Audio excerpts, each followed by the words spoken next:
E agora vamos falar do escândalo das verbas de subvenção da Assembleia Legislativa de Sergipe. Por maioria, o Pleno do Tribunal Superior Eleitoral extinguiu o processo contra 22 deputados e ex-parlamentares que tinham sido condenados pelo TRE.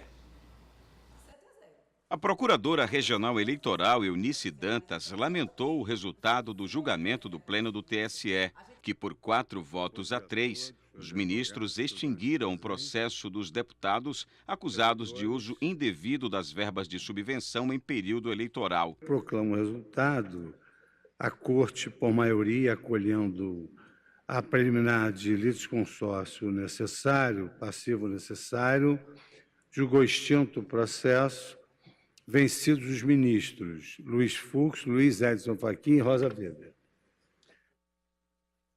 O ministro Tarcísio lavrará o acordo. Para a Procuradora, o argumento usado pelo ministro Tarcísio Vieira Neto, acompanhado dos outros 3 membros, é descabido.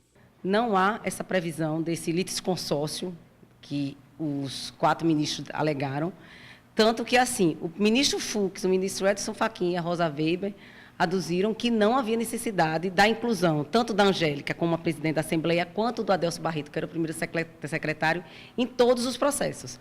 O que o Ministério Público fez, na época, foi entrar com ação individual de cada um, inclusive contra Adelso e contra a Angélica, e pedir que esses processos fossem reunidos em conexão, justamente porque os fatos estavam todos em conjunto e havia essa participação. O novo Código de Processo Civil ele não exige esse litisconsórcio. Tanto que o ministro Fux ele é considerado como o pai do novo processo civil, do novo Código de Processo Civil.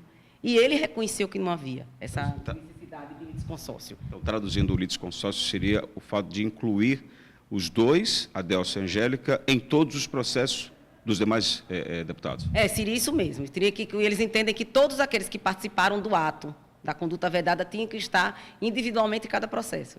Então, cada processo teria o deputado, a presidente da Assembleia e o primeiro secretário como os réus. Essa decisão foi tão absurda que, se a gente imaginar que, ao todo, foram 14 julgadores, foram 7 do tribunal aqui do TRE e mais 7 do TSE. Desses 14, 10 entenderam que não havia necessidade.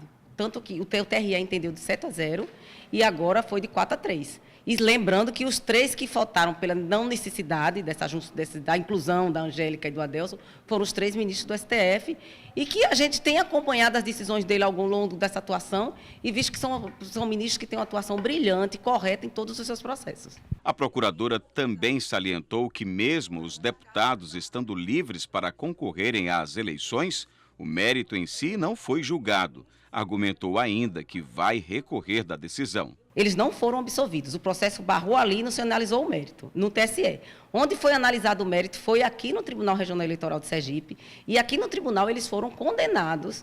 Inclusive, ficou demonstrado como é que esses deputados utilizaram indevidamente as verbas públicas. Eles agora estão elegíveis, eles podem concorrer, embora o Ministério Público ainda vai entrar com os embargos de declaração, para que se esclareça melhor, e pode haver uma mudança de entendimento. Apesar da decisão do TSE, 2 dos deputados processados permanecem inelegíveis, Paulo Ragenbeck Filho e Augusto Bezerra, é que eles foram condenados em outras ações, também relacionadas ao uso inadequado das verbas de subvenções pelo Tribunal de Justiça de Sergipe. Esses permanecem inelegíveis, sim. O deputado Paulo Ragenbeck, ele tem uma condenação criminal por conta das subvenções no Tribunal de Justiça e já está incluído, considerado ficha suja, e o Augusto Bezerra, ele tem tanto essa condenação no Tribunal de Justiça, como ele tem mais 2 condenações pelo Tribunal Regional Eleitoral. Uma numa ação de investigação judicial eleitoral, por abuso do poder econômico e político, que foi justamente também consequência das verbas de subvenção, e outra é por conta de captação ilícita de recursos para a campanha eleitoral. Por esses processos da subvenção, todos estão livres, não há inelegibilidade nem pagamento de multa.